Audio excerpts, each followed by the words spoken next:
The shield wall broke, and Charles Martel fell with it. On 10th of October 732, in the rolling country between Tours and Poitiers, the Umayyad cavalry of Abd al-Rahman al-Ghafiqi struck the Frankish line again and again until the dense wall of spears and bodies finally split, and into that gap rode the horsemen who cut down the one man capable of holding Francia together. For decades, historians have treated the clash near Tours as the hinge on which the West turned. The Franks fought on foot, packed tight in a wall of shields, while Umayyad's strength lay in the speed and weight of mounted raiders.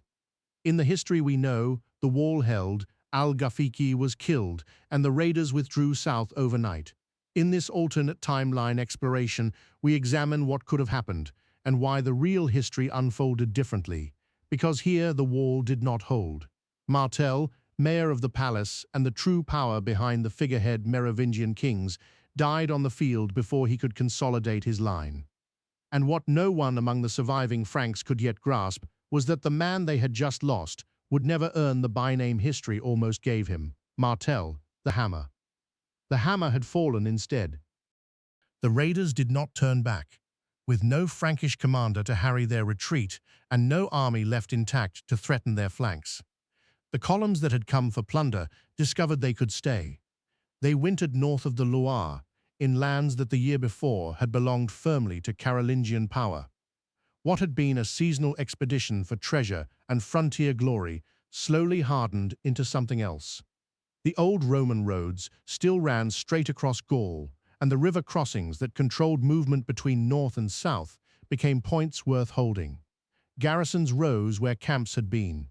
It was not at first a plan of conquest. The campaigns into Gaul had always been raids, expeditions for plunder, and the management of a restless frontier, not the deliberate settlement of a new province. But power abhors a vacuum, and the death at Tours had left a vast one. Each season that the columns remained unchallenged, the temporary became permanent. The Loire, once the heart of Frankish strength, became a working frontier of Al-Andalus. Odo the Great had seen this coming, and it had still destroyed him. The Duke of Aquitaine had beaten a Muslim force at Toulouse in 721, but on the Garonne in 732 he had been broken, and it was his appeal that had drawn Martel south in the first place. Now Martel was dead, and Udo's heirs faced a choice with no good answer. They could resist alone and be crushed, or they could come to terms. They came to terms. Tribute flowed south. The dukes bent the knee to Umayyad overlordship, and in exchange kept their lands, their courts, and their local rule. Aquitaine did not become Al-Andalus. It became its march, a frontier zone where Christian lords governed Christian peasants under the distant authority of a Muslim wali, paying for their survival in coin and deference. The arrangement suited the conquerors, who needed stability more than they needed every village converted. But the consequences of this bargain would reach far beyond Aquitaine. First, though, we must follow what happened to the men who had no sword to bargain with at all. The Frankish bishops woke to find their protector gone. The Latin Church in Francia had leaned heavily on Carolingian patronage. Its lands, its appointments, its missions all rested on the armed power of the mayors of the palace. With that power shattered at Tours, the bishops were suddenly exposed, wealthy and unguarded.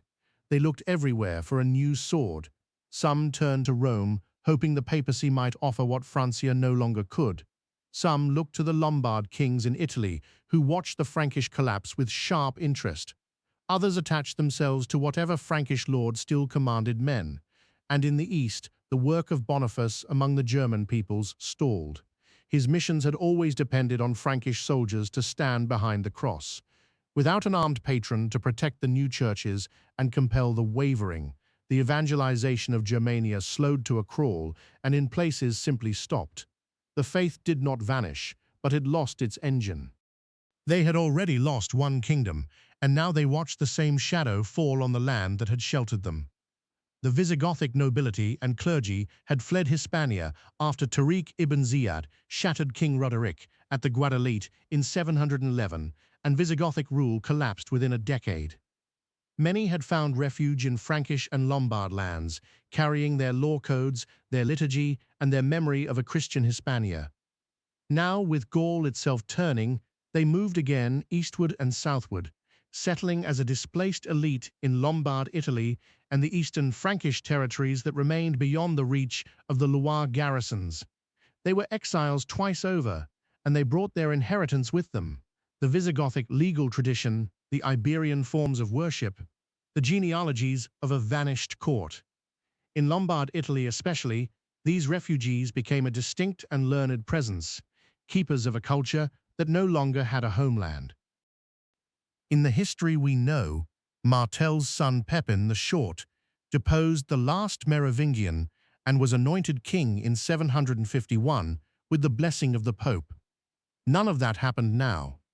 The Carolingian line had been broken at Tours before it could rise to the throne, and with no strong mayor to seize power, the figurehead monarchy simply lingered on. The Merovingian kings remained what they had long been: names on documents, presiding over a realm that fractured among rival nobles, each grasping at fragments of authority. No single house consolidated the others. And without a victorious, indispensable mayor, there was no one for the church to anoint, no sacred ceremony to transform raw power into legitimate kingship. The idea that a pope might make a king, an idea that real history would forge in 751, never took shape. The crown stayed weak, the kingdom stayed divided, and the great partnership between Frankish power and papal blessing was never struck. Far to the southwest, in the mountains of Asturias, a holdout that the world had nearly ignored began to matter.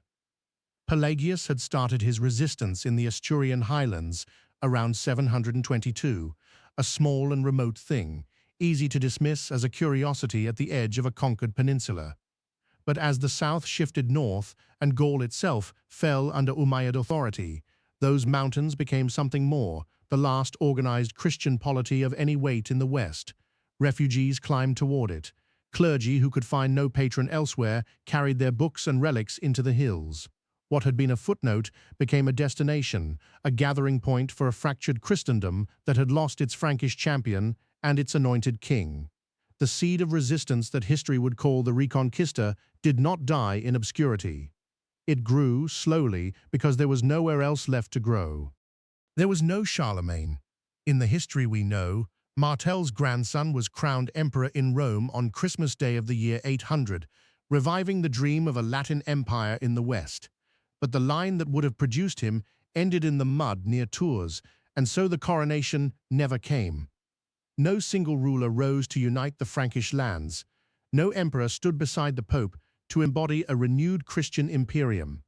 The very idea of a Holy Roman Empire remained unborn, a possibility that no one in this world would ever name.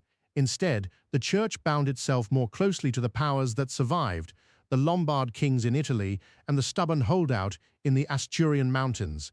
We should be careful here.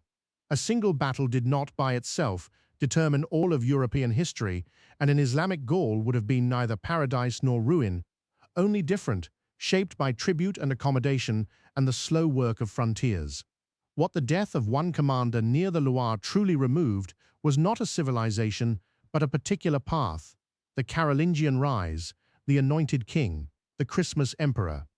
Real history kept that path because the shield wall held. Here, where it broke, the West simply found another way to become itself.